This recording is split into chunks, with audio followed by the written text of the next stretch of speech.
ये बात दलित भाइयों को भी सोचना पड़ेगा। क्यों भारत के प्रधानमंत्री नहीं चाहते कि गरीब मुसलमान और दलित के बच्चे 10वीं जमात तक पढ़ लें, 10th क्लास तक? क्यों दुश्मनी निकाल रहे हैं उनसे देश के प्रधानमंत्री?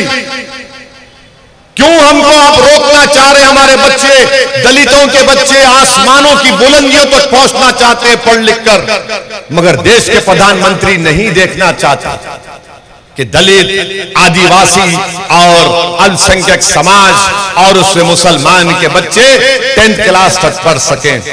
ये इनकी फिरका परस्ती है, ये इनकी छोटी सोच है, ये इनकी नफरत है कि हम अपने बच्चों को स्कूल में ना पढ़ाएं।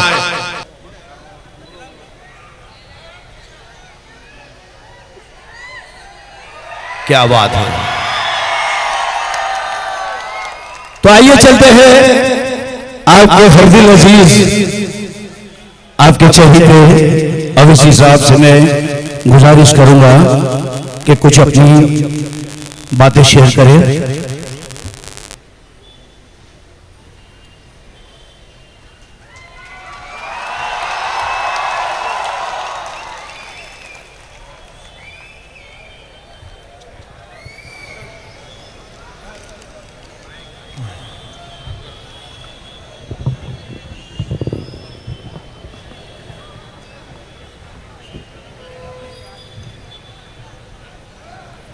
बिस्मिल्लाहिर्रहमानिर्रहीम। अस्सलामु अलैकुम वरहमतुल्लाहि वबरकातुहू। जनाब मजहर साहब, सूरत के मजलिस इत्तेहादुल मुस्लिमीन के उम्मीदवार पूरब के जनाब वसीम कुरैशी साहब, मंच पर शय नशीन पर बैठे हुए तमाम मेरे मजलिसी रुफ़क़ा, मौज़ूद हाज़रीन इकराम, बुजुर्गान मिल्लत, मेरी इज़्ज़तदार माँ और बहनों, आप तमाम लोग जानते हैं कि 1 दिसंबर के दिन मतदान का दिन है और कल हम तमाम को अपनी इंतखाबी मुहिम का उसको ख़त्म करना पड़ेगा, वो इख्तिताम को पहुँचेगी। मैं आपसे ये गुजारिश करने आया हूँ कि इस विधानसभा से मजलिस इत्तेहादुल मुस्लिमीन ने मोहतरम जनाब वसीम कुरैशी साहब को अपना उम्मीदवार बनाया है और आपने अभी उनकी ज़बान से सुनी लिया कि वो सिर्फ चुनाव की हद तक इस विधानसभा के राय दहिंदगान या यहाँ के रहने वालों के लिए वो सिर्फ ज़बानी बातें नहीं कर रहे हैं, बल्कि उन्होंने इस बात का ऐलान किया, अपने कमिटमेंट का, और आपसे वादा किया कि वो इलेक्शन के बाद भी आपकी खिदमत करते रहेंगे। वो सूरत पूर्व के असम्बली हलक़े में बच्चों के लिए तालीम का इंतज़ाम और अच्छे तरीक़े से करेंगे और मुख्तलिफ फलाह बहबूद के काम वो काम अंजाम देते रहेंगे। तो मेरी आपसे दबन गुजारिश है कि 1 दिसंबर के दिन आप ज़रूर अपने घर से निकलकर अपने एक एक वोट को इस्तेमाल करिए। मुझे ये बताया गया कि बहुत से लोग ऐसे वक्त में छठी शरीफ के लिए अजमेर शरीफ जाना चाहते हैं, तो मेरी उन तमाम लोगों से दरख्वास्त है कि ख्वाजा गरीब नवाज के पास ज़रूर जाइए, सुल्तान हिंद है, मगर अगर आपको जाना है तो आप अपना वोट डालकर ख्वाजा के दरबार में जाइए और अल्लाह से दुआ फरमाइए कि अल्लाह सुब्हाना व तआला पूरे गुजरात में मजलिस इत्तेहादुल मुस्लिमीन के उम्मीदवारों को रुकने असम्बली MLA बनाए और साथ ही साथ ख़ास तौर से यहाँ से वसीम कुरैशी साहब को कामयाब करे। तो इस बात का ख्याल रखिए कि 5 साल में एक मरतबा विधानसभा के चुनाव आते हैं। अगर आप अपने वोट का इस्तेमाल नहीं करेंगे तो फिर कैसे कोई जानेगा आपकी पसंद को और आपके नापसंद को। कैसे आप अपने जज्बात का, अपने खुशी का या अपने गम का इजहार कैसे कर पाएंगे। तो जमहूरियत आपको इस बात की इजाज़त देती है कि आप अपने वोट का इस्तेमाल करें। और मेरी आप तमाम से दरख्वास्त है कि आप अपनी लीडरशिप को मजबूत करें। आप जानते हैं कि गुजरात में हमारे पटेल बिरादरी के भाई और बहन हैं, माताएं हैं, उनकी आबादी और अल्पसंख्यक समाज मुसलमानों की आबादी तकरीबन बराबर है। मगर अगर आप देखेंगे कि 2017 के विधानसभा के चुनाव में उनके 42 एमएलए हमारे पटेल भाइयों बहनों के कामयाब हुए। मैं सलाम करता हूं हमारे पटेल भाइयों और बहनों के सियासी सोच को, उनके इत्तेहाद को और उनके उस जज्बे को कि चाहे वो कांग्रेस पार्टी से हो या भाजपा से हो, उन्होंने अपने उम्मीदवारों को कामयाब करके अपनी आबादी के तनासुब के लिहाज से बल्कि उससे ज्यादा अपने नुमाइंदों को गुजरात की विधानसभा में भिजाया। इसको कहते हैं कामयाब सियासी हिकमत अमली, इसको कहते हैं कि इत्तेहाद पैदा करना और अपने उम्मीदवारों को कामयाब करना। मेरी आपसे दरख्वास्त है कि आप उसी तरह मुत्तहिद होकर सूरत की पूरब की विधानसभा में अपने एक वोट का सही इस्तेमाल करिए, पतन के निशान पर बटन दबाइए। और आप इस विधानसभा के हालात से वाकिफ हैं कि दिल्ली के मुख्यमंत्री की जो पार्टी है उसके उम्मीदवार ने अपना नॉमिनेशन वापस ले लिया। लोग कहते हैं कि बीजेपी के दबाव में उसने अपना नॉमिनेशन ले लिया। तो अब आप ये देखिए कि किस तरीके से भाजपा को जिताने की कोशिश सब लोग कर रहे हैं। जो केजरीवाल की पार्टी का कैंडिडेट था उसने ये कहा कि मुझ पर दबाव पड़ गया और मुझे ये कहा गया कि ये पार्टी अच्छी नहीं है, इसलिए मैं अपने नॉमिनेशन को वापस लेता हूं। मेरी आपसे गुजारिश है कि जब केजरीवाल की पार्टी भाजपा की मदद कर रही है तो क्या आप असदुद्दीन ओवैसी की मदद नहीं करेंगे? क्या आप मुत्तहिदा तौर पर अपने वोट का इस्तेमाल नहीं करेंगे? क्या आप नहीं चाहते कि इस विधानसभा के गरीबों की, मजलूमों की एक आवाज गुजरात के विधानसभा में गूंजे? क्या आप नहीं चाहते कि इस विधानसभा में जो बहुत से तकालीफ और मसाइल हैं उसका हल निकले? क्या आप नहीं चाहते कि हमारी बच्चियों के लिए, बेटियों के लिए हायर एजुकेशन के कॉलेजेस का क़याम अमल में लाया जाए? क्या आपने अपनी कानों से नहीं सुना कि भाजपा के मौजूदा एमएलए ने किस तरीके से गुरूर और तकब्बुर से जनता की बेइज्जती करती हैं और कहती हैं कि तुमने हम कहता है कि हम कहती हैं कि हमको वोट नहीं मिला तुम्हारे इलाके से। तो इस तरीके से बातें होती हैं। तो मेरी आपसे गुजारिश है कि आप 1 दिसंबर के दिन सुबह के अवलीन वक्त में अपने घर से रवाना होकर अपने पूरे अफराद खानदान को लेकर, अपने दोस्तों को, अपने रिश्तेदारों को साथ लेकर पोलिंग बूथ को जाइए और अपने पोलिंग परसेंटेज को बढ़ाइए। अगर आपका पोलिंग परसेंटेज कम रहेगा, अगर आप ये समझेंगे कि नहीं छुट्टी का दिन है और मैं आराम करूंगा या मैं टीवी देखूंगा या फिर मैं किसी जगह पर पिकनिक के लिए चला जाऊंगा, तो याद रखिए फिर आपको शिकायत करने का मौका फिर 5 साल के बाद मिलेगा। आपको अपनी तकलीफ का इजहार करने का मौका फिर 5 साल के बाद मिलेगा। आप अपने वोटों से अपनी आवाज को गुजरात की विधानसभा अगर नहीं भिजाएंगे तो नुकसान कमजोरों का, मजलूमों का होगा। तो इसीलिए मेरी आपसे गुजारिश है कि आप आगे बढ़कर वसीम कुरैशी के हक में दुआ करिए और अपने के वोट का इस्तेमाल करिए। आप जानते हैं कि इस सूरत की पूरब विधानसभा की सीट से अगर भाजपा की कोई कामयाबी रोक सकता है तो उसका नाम वसीम कुरैशी है। कांग्रेस में वो दमखम नहीं है, कांग्रेस में वो दमखम नहीं है कि वो भाजपा को हरा सके। अगर आप कांग्रेस को वोट देने के लिए सोच रहे हैं तो फिर मैं आपसे गुजारिश करूंगा कि 27 साल से आप कांग्रेस को वोट देते आए हैं और 27 साल से भाजपा की सरकार गुजरात में बन रही है। कांग्रेस में वो ताकत नहीं है, कांग्रेस में वो फिक्र नहीं है, वो तड़प नहीं है कि भाजपा को हरा सके। तो कांग्रेस को अगर आप वोट देंगे तो इसका मतलब ये होगा कि आप भाजपा को जिताना चाहते हैं।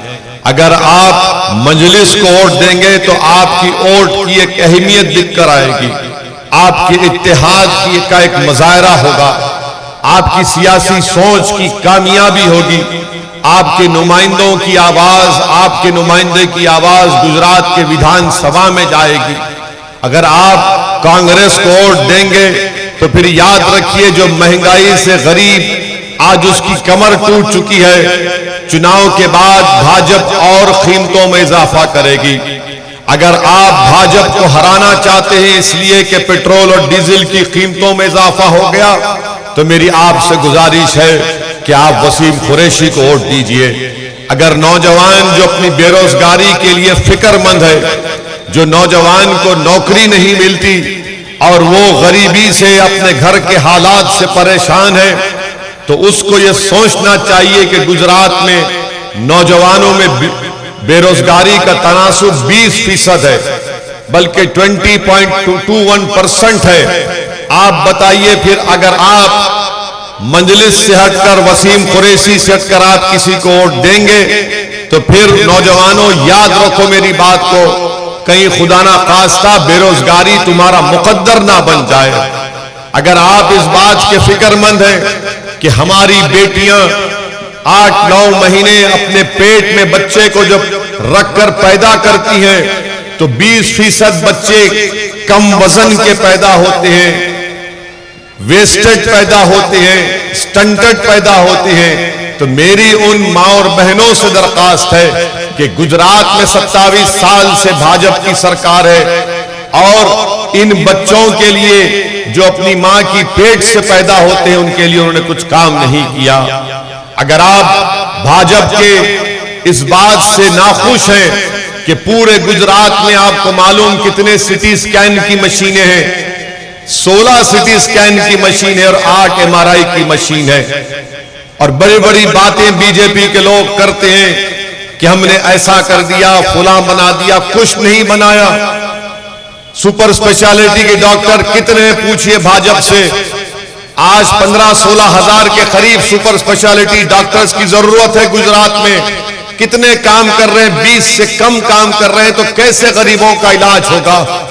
अगर गरीब इस बात से परेशान है कि मैं गवर्नमेंट के अस्पताल में जाने के बावजूद भी मेरे जेब से पैसे खर्च होते हैं, तो उसका ये बोलना और मानना सच है, क्योंकि सबसे ज्यादा गवर्नमेंट के अस्पतालों में किसी गरीब के जेब से अगर पैसे खर्चा होते हैं तो गुजरात में होते हैं। ये मेरा डेटा नहीं है, ये मोदी सरकार का, दिल्ली का नीति आयोग का और उनके ही मिनिस्ट्रियों का डेटा मैं आपके सामने रख रहा हूं।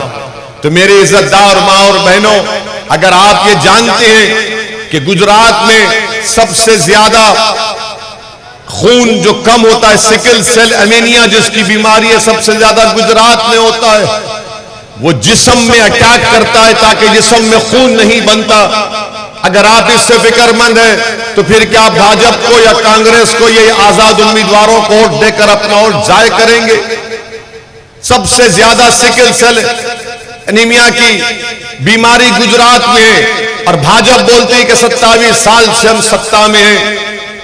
नरेंद्र मोदी यहां से निकलकर देश के प्रधानमंत्री बन गए, बल्कि सबसे खून जिस्म में अगर कम कहीं पर है, बीमारी है उसकी सबसे ज्यादा गुजरात में है। तो इन मुद्दों पर आपको सोचना है। महंगाई आसमानों को छू रही है, तनख्वाहें कम हो रही हैं, नौकरियां नहीं मिलती।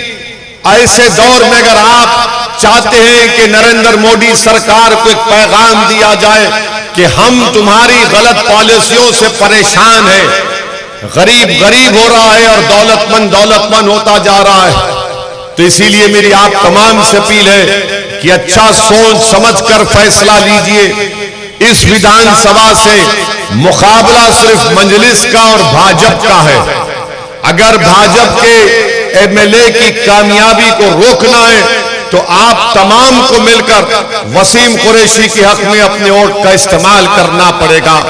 मैंने पहले भी कहा था कि दिल्ली का मुख्यमंत्री नहीं है बल्कि वो मोदी का छोटा रिचार्ज है, वो भाजपा से मिला हुआ है।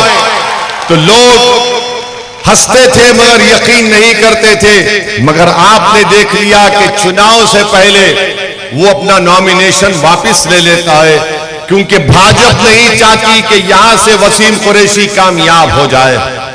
और ये जो आजाद उम्मीदवार खड़ा किए गए हैं, यकीनन उनको इख्तियार है इलेक्शन लड़ने का, कोई उससे इनकार नहीं कर रहा है। मगर मैं आपसे अपील कर रहा हूं कि अगर आप भाजपा से नाखुश हैं, इस विधानसभा में आप अपनी पसंद का इजहार वसीम कुरैशी के हक में अपने वोट का इस्तेमाल करके करिए। एक और बात आपको बताना चाहूंगा कि बीजेपी ने और खास तौर से नरेंद्र मोदी की सरकार ने क्या किया। नरेंद्र मोदी की सरकार वहां पर दिल्ली में मिनिस्ट्री ऑफ माइनॉरिटी अफेयर्स है, यानी विजारती अकलियती बहबूद, उसमें एक स्कीम है जिसमें प्री मैट्रिक स्कॉलरशिप उसका नाम है। और प्री मैट्रिक स्कॉलरशिप माने 10th क्लास से पहले बच्चों को स्कॉलरशिप दी जाती थी बरसों से। बल्कि मैं जब 2004 में पहली मर्तबा एमपी बना तो मैं उस वक्त मनमोहन सिंह साहब वजीर आजम थे, तो मैं पार्लियामेंट में कई मर्तबा खड़े होकर इस बात का मुतालिबा किया करता था कि एक मिनिस्ट्री ऑफ माइनॉरिटी अफेयर्स बनाई जाए और अल्पसंख्यक समाज को उनके बच्चे और बच्चियों की तालीम के लिए स्कॉलरशिप स्कीम शुरू की जाए। आपको जानकर तकलीफ होगी कि इस साल देश के प्रधानमंत्री नरेंद्र मोदी ने प्री मैट्रिक स्कॉलरशिप जो बच्चों को क्लास 1 से 8 तक मिलती थी गरीब बच्चों को, नरेंद्र मोदी ने कह दिया कि स्कॉलरशिप नहीं मिलेगी, इसलिए कि राइट टू एजुकेशन में सबको फ्री में स्कूल में पढ़ने का इख्तियार है। आप बताइए कि मैं जिन इलाकों में फिरा हूं पूरे गुजरात में, खास तौर से अल्पसंख्यक समाज मुसलमानों के इलाकों से, वहां पर कोई गवर्नमेंट का स्कूल नहीं है। प्राइवेट स्कूल में हमको अपने बच्चे और बच्चों को भी जाना पड़ता है।